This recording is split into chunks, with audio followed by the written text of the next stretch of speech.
Good evening. Flore After Dark, tuning in. Chat to me nice and proper. Today, we will be talking about my experience at one of the biggest music festivals in the culture. But before we get into that, today is Mother's Day. Happy Mother's Day to all the beautiful women out there who are mothers. We love and respect y'all. Respect the matriarch. Today's train of the day, Maui Wowie, brought to you by Big Bro Rogers. If you know, you know. Now, Rolling Loud, Orlando, 2026. What an experience. This is my first ever music festival / concert ever. I am a very introverted person, so this was very much so outside the range of my comfortability. But a time was had. I'll give you the setting. May 8th, Friday, right? Day one, rolling out. It started off really hot. Mind you, we got there early because it was sort of like a tester day. We wanted to feel how packed and how fast the lines would be. We wanted to just kind of get a feel of it. We wanted to kind of see how far the walk time was from the event to the garages and all that. It was just a tester. But I will say, everything that could go wrong in day one happened, right? But for me, it is what it is, but we'll get into it as we talk, right? So there were 3 stages. They had the Under Armour stage, I think the Zigzag stage, and the Verizon stage. Quick disclaimer, well, not a disclaimer anymore because it's already happened, but the lineup this year was weak. And that's just my honest opinion. You can think what you want, but the lineup this year was weak. And it's not weak in the sense that their music was trash. It wasn't trash. I actually enjoyed the music a lot. It's just, it was weak in terms of like them being widely or largely known, you know, because I didn't know almost everybody. I only knew or heard of the what do you call them? The headliners, right?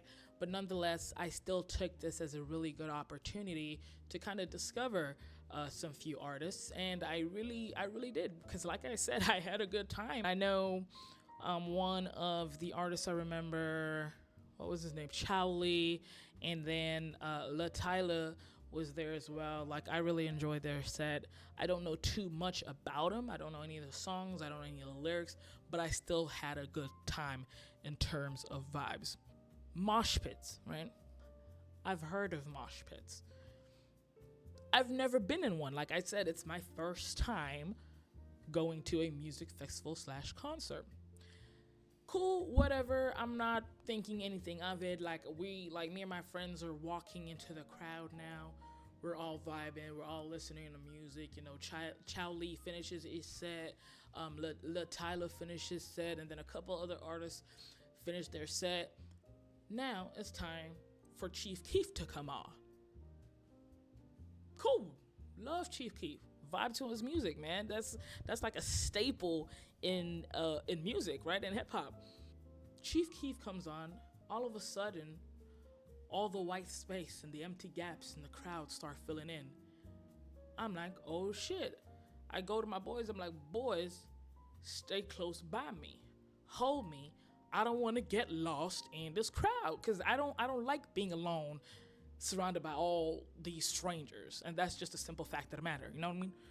They do as instructed, like a good homeboy should. You feel me? Bro, the crowd starts building and building and building. Chief Keef has not even come out yet. It's just people are so excited off of the anticipation of this nigga coming out. It's freaking insane. We're already swaying. I'm like, oh shit, I'm all here white out, but I'm feeling the vibes of it because the motion of the wave, it's like, it's just doing something to me. Mind you, Chief Keef is not out yet. Boom. All of a sudden, I find myself, me and the boys, we found ourselves in the middle of our first mosh pit, bro. I'm just like, oh, oh, oh. It's the most intense, most exhilarating feeling ever, bro. I have never done anything like this, to be honest. That's probably the craziest thing that I've ever done, being that close to strangers and their sweaty bodies or rubbing against mine. Pause, big pause on that. And now the crowd settles. It settles. It's literally like an ocean. It settles. And then we're waiting. And some dude in front of us is like literally dehydrated and drunk, and he's just about to pass out because of just the heat and the combination of alcohol. That was just not a good combo. Passed out right in front of my eyes, and me, my dramatic ass, whoa, causing a scene. I have to. It's just the facts, right? So them two leave the mosh pit. I mean, not the mosh pit. Them two leave the crowd after the mosh pit, the first mosh pit ended. Chief finally comes out. I forget what songs he performed. Sorry, I started there. I forget what songs he performed, but it was just so much going on. I couldn't register it. But he finally comes out and he performs his set. We get stuck in the middle of another mosh pit, bro. And this time, this one was bigger than the first. This one was bigger than the first.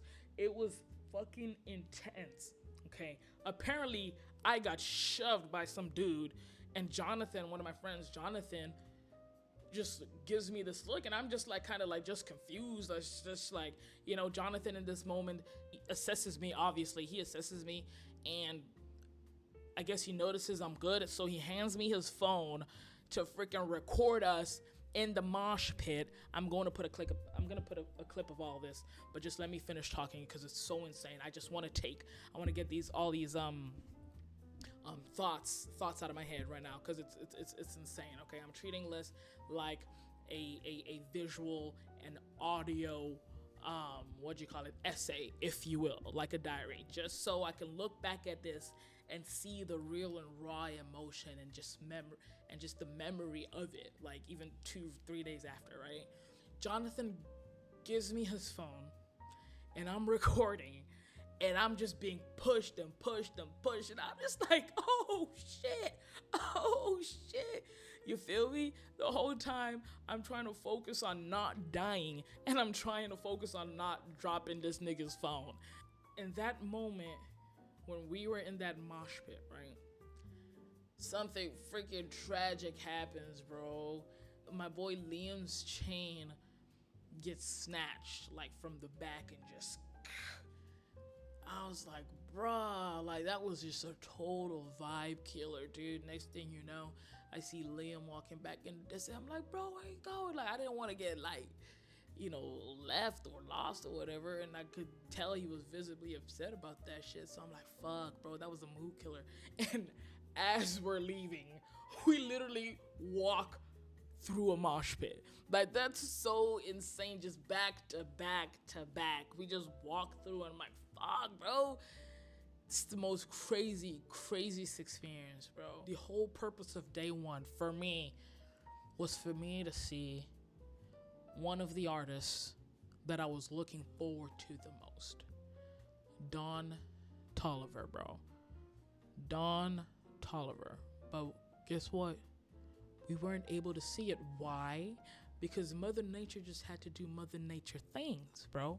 It started raining so fucking hard. Fuck that. It wasn't even rain. It was a storm. We were drenched from head to toe. My skin was feeling like it was burning because I don't know what's in the sky these days. Bro. The water's touching my scalp. My scalp's burning. Rain getting in my eyeballs. My eyes burning. I had a t-shirt that was like green and white, and the white is still brown till this day. I already put it through 3 washes. I already did, and it's just not working. So that's one thing about rolling loud. I would like recommend is like if you go to a music festival like that, bring a change of clothes if you care about stuff like that. But then again, you pay for that kind of experience. That's what the environment is. So you should expect. I was like, oh no, this is starting to get uncomfortable. We said lock in, lock in. We started locking arms. Okay, Dylan was locked, had his arm locked into mine, and then he had his other arm locked into Abdul's. And then I said, I looked over to the girl on my right. I did not know this lady, but I said, hey, you want to lock in real quick so that none of these niggas keep like just keep shoving through us and shit. And she's like, yeah, I got you. And so now I'm locking elbows and arms with some random bitch. Like what? Solidarity, nigga. Like you not getting through. Like what? And they're like, excuse me, that's my cousin right there. I need to get to my cousin. I said, fuck your cousin. Like I understand all that, but you guys are literally pushing, y'all little fighting to see this nigga perform. I get it, bro, but we're all here for the same reason, dog. We're all here for the same reason. You don't get priority over the other.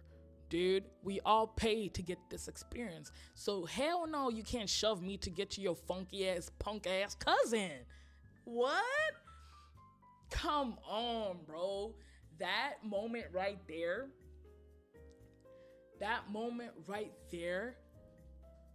is what sent me, bro.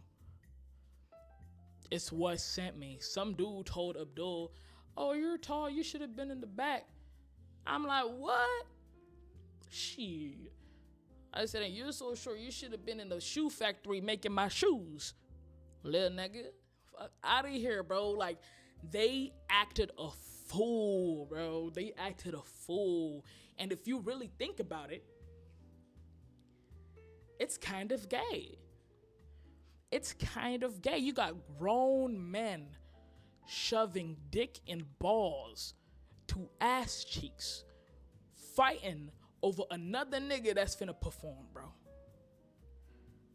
You're fighting tooth and nail and dick and balls to ass to watch another nigga perform, bro. Think about it. That's gay.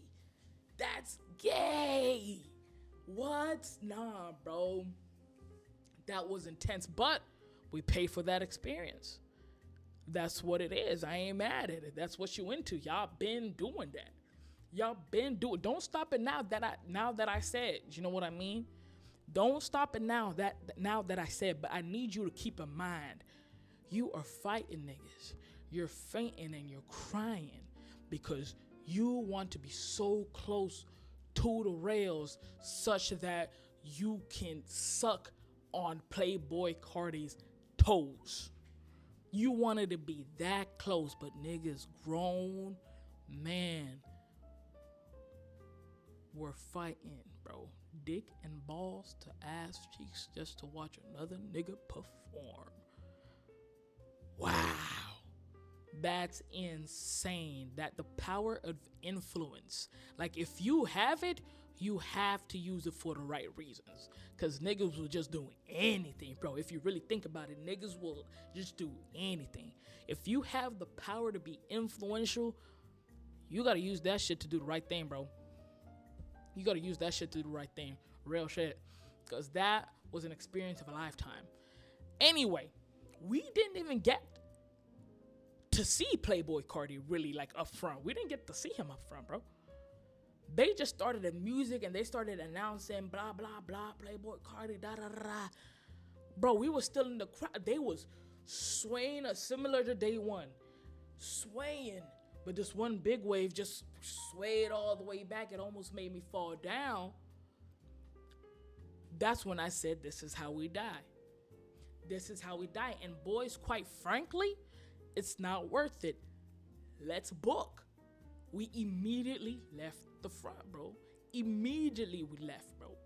Immediately. And our niggas on the side want to be like talking shit. Oh, no, they couldn't make it. They couldn't survive. They scared. Like, why would you go to the front if you're just going to come out? Blah, blah, blah. And then some punk ass white dude was like, oh my gosh, they keep saying the N word. I'm about to say it if they keep saying it. Like, and then Abdul turned with the craziest. He's like, say it, that nigga. Fuck you talking about? Shut the fuck up, nigga. And then it's my little ass. Yeah, bitch. Shut the fuck up, nigga. Whole time we ain't never been in a fight before, bro. We are not raised like that. We are not raised like that. But I love to sound tough for no reason. I just gotta be careful with that shit. But nobody really ever tries to test me like that, really. It's probably because I don't start no shit. But like dude kind of said some shit, and then we said some shit, and then he kind of laid back. So it is what it is. Moral of the story is, don't just be out here talking shit, and then when we start retaliating, now you want to be quiet, now you scared. Keep that same energy, nigga. Keep the same energy. You want to say the N-word so bad, say that shit. We was right there. Nigga. Fuck out of here, bro. That shit was freaking crazy. But Playboy Cardi set was amazing. It was great. I love when the fire goes up and down and shit. Grown man was passed out on the ground. We had this one crazy dude climbing the camera crane, dude. Climbing the camera crane. You could have died, bro. You probably in jail too. But that is what it is. It was an experience. But that was all. That is it. Hey, if you enjoyed my little story time, my little view and my little take into my experience at Rollin Loud Orlando 2026, give me a like, give me a follow, give me a comment if you will, whatever floats your boat. But yeah, it was nice to have you here. Thank you for listening to me. Until next time, stay trippy, lil hippie.